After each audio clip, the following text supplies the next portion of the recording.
और अब बात करते हैं एक बड़ी खबर की। योगी सरकार ने इलेक्ट्रिक वाहनों को बढ़ावा देने के लिए ऐतिहासिक फैसला लिया है। योगी कैबिनेट की बैठक में सरकार ने इलेक्ट्रिक वाहनों की खरीद पर 1 लाख तक की सब्सिडी देने का फैसला किया और साथ ही यूपी में इलेक्ट्रिक वाहन बनाने वाली कंपनियों को प्रोत्साहन भी मिलेगा, जिसके तहत सरकार ने यूपी में करीब 30,000 करोड़ के निवेश का लक्ष्य रखा है। इलेक्ट्रिक वाहनों को बढ़ावा देने से यूपी में प्रत्यक्ष और अप्रत्यक्ष रूप से 10 लाख रोजगार के अवसर पैदा होंगे। तो बड़ा और ऐतिहासिक फैसला यूपी सरकार की तरफ से लिया गया है। इलेक्ट्रिक व्हीकल्स पर 1 लाख रुपए तक की सब्सिडी दी जाएगी। 30,000 करोड़ के निवेश का लक्ष्य भी रखा गया है ताकि इलेक्ट्रिक वाहन बनाने वाली तमाम कंपनियों को यूपी में निवेश के लिए आकर्षित किया जा सके। नई इलेक्ट्रिक व्हीकल पॉलिसी पर आज मुहर लग गई है। पहले 2 लाख टू व्हीलर पर 5,000 रुपये की छूट और 4 व्हीलर्स पर मिलेगी 1 लाख की छूट। 30,000 करोड़ के निवेश का लक्ष्य सरकार ने इसके तहत तय किया है। 10 लाख लोगों को रोजगार मिलेगा। जब ये 30,000 करोड़ का निवेश आएगा यूपी में, तो एक बड़ा और ऐतिहासिक फैसला यूपी सरकार की तरफ से लिया गया है। देश में इलेक्ट्रिक गाड़ियों को बढ़ावा दिया जा रहा है और इसी कड़ी में अब यूपी सरकार ने भी ये बड़ा फैसला लिया है। आज माननीय योगी आदित्यनाथ जी की अध्यक्षता में जो कैबिनेट की मीटिंग हुई, उसमें जो प्रस्ताव पास हुए, उसमें एक प्रमुख प्रस्ताव है कि उत्तर प्रदेश इलेक्ट्रिक वाहन विनिर्माण एवं गतिशीलता नीति 2022। हम सब जानते हैं कि हम लोग एयर क्वालिटी इंडेक्स जब बढ़ता है उससे प्रभावित होते हैं, साथ साथ आत्मनिर्भर भारत बनाने की दिशा में हम लोग डीजल और पेट्रोल पर हमारा निर्भरता कम हो, इसलिए इलेक्ट्रिक वाहनों को प्रोत्साहन करने के लिए ये नीति विशेष रूप से आज लाई गई है। इसके जो प्रमुख बिंदु हैं उसमें खास तौर से अगर आप दुपहिया वाहन खरीदेंगे या तिपहिया वाहन खरीदेंगे या चौपहिया वाहन खरीदेंगे, उसके लिए आप लोगों को चार्जिंग स्टेशन पे भी सब्सिडी है, स्वीपिंग स्टेशन पर भी सब्सिडी है और जहाँ तक स्कूटर मोटरसाइकिल खरीदने के ऊपर जो हमारा इस समय हमने प्रस्तावित किया है, जो आज पास हुआ है, इसमें 5,000 रुपये दुपहिया वाहन के ऊपर सब्सिडी है, तिपहिया पर 12,000, 4 व्हीलर पर 1 लाख रुपए तक और 20 लाख रुपए तक बसों पर, जो निजी बसें हैं उसको खरीदने के लिए। तो ये अपने आप में एक बहुत ही आकर्षक मैं समझता हूं कि नीति आई है। और चलिए आपको बताते हैं कि यूपी सरकार की नई पॉलिसी के तहत क्या क्या रियायत मिलने वाली है। सबसे बड़ी बात यह कि इलेक्ट्रिक कार खरीदने पर 1 लाख रुपए तक की छूट दी जाएगी।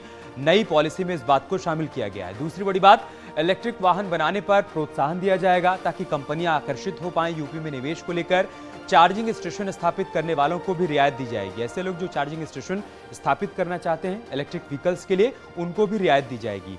पहले 2 लाख टू व्हीलर्स खरीदने पर 5,000 रुपए की छूट होगी। मतलब पहले 2 लाख कस्टमर टू व्हीलर्स खरीदेंगे, उनको 5,000 की छूट होगी। पहले 50,000 3 व्हीलर पर खरीदने पर 12,000 रुपए की छूट होगी। मतलब 50,000 जो 3 व्हीलर बिकेंगे शुरुआती दौर में, उन पर 12,000 की छूट दी जाएगी और पहले 25,000 कार खरीदने पर 1 लाख रुपए की छूट दी जाएगी। इस नई पॉलिसी के तहत पहली 400 बस खरीदने पर 20 लाख रुपए तक की सब्सिडी सरकार की तरफ से दी जा सकती है। बहुत बड़ा और ऐतिहासिक फैसला यूपी सरकार की तरफ से लिया गया है।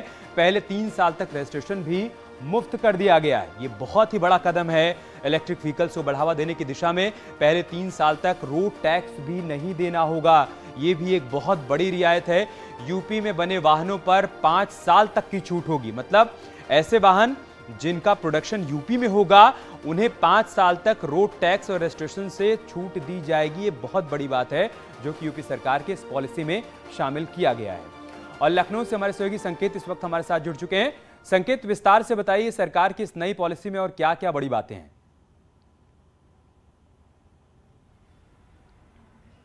देखिए, उत्तर प्रदेश सरकार ने प्रदेश में इलेक्ट्रिक निवेश को बढ़ावा देने के उद्देश्य से ये पॉलिसी लाई है उत्तर प्रदेश सरकार।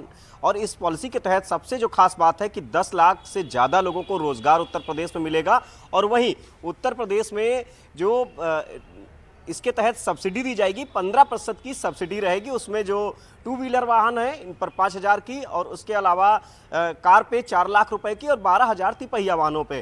तो जाहिर सी बात है कि रजिस्ट्रेशन जो इन वाहनों का होगा और जो रोड टैक्स पड़ता है वो मुफ्त होगा पूरी तरीके से। ये एक बड़ी सुविधा दी जा रही है, और तमाम जो चार्जिंग स्टेशन है वो उत्तर प्रदेश में जगह जगह लगाए जाएंगे। यानी कि उत्तर प्रदेश की परिवहन प्रणाली को पर्यावरण के अनुकूल बनाने के लिए भी ये नीति लाई गई है, और वहीं दूसरी तरफ निवेश को उत्तर प्रदेश में बढ़ावा देने के लिए भी ये नई जो इलेक्ट्रिक व्हीकल नीति है 2022 ये लाई गई है। देखिए, सरकार एक साथ कई यहाँ उद्देश्य को लेकर आगे बढ़ रही है। संकेत, जिस बात का आप जिक्र कर रहे हैं कि एक तो ट्रू इलेक्ट्रिक व्हीकल्स को बढ़ावा देना है, साथ ही साथ निवेश को आकर्षित करना है, और इसके साथ जो निवेश आएगा उससे लोगों के लिए रोजगार के नए अवसर भी पैदा करने हैं। इस पर अभी तक कोई रिएक्शन, कोई प्रतिक्रिया भी सामने आई है संकेत? बिल्कुल जाहिर सी बात है कि आज कैबिनेट की बैठक में इस अहम प्रस्ताव पर मुहर लगी है, और नई इलेक्ट्रिक व्हीकल नीति 2022 उत्तर प्रदेश के विकास के साथ साथ में यहाँ पे रोजगार की जो संभावनाएं हैं वो भी बढ़ेंगी। 10 लाख से ज़्यादा रोजगार मिलेगा उत्तर प्रदेश में, और इसके अलावा जो पर्यावरण के अनुकूल उत्तर प्रदेश की जो परिवहन प्रणाली है वो बनाई जाएगी इस नई व्हीकल नीति के तहत। तो जाहिर सी बात है कि उत्तर प्रदेश सरकार का ये जो प्रयास है ये कहीं ना कहीं उत्तर प्रदेश में निवेश बढ़ाने के लिए, और इसके अलावा जो यहाँ पर उत्तर प्रदेश में निवेश के लिए जो यहाँ फैक्ट्रियाँ लगाएंगे, जो यहाँ पर इस नई इलेक्ट्रिक व्हीकल नीति के तहत उनको भी छूट दी जाएगी उत्तर प्रदेश सरकार की तरफ से। सब्सिडी वाहनों पर 15% की रहेगी उनकी खरीद।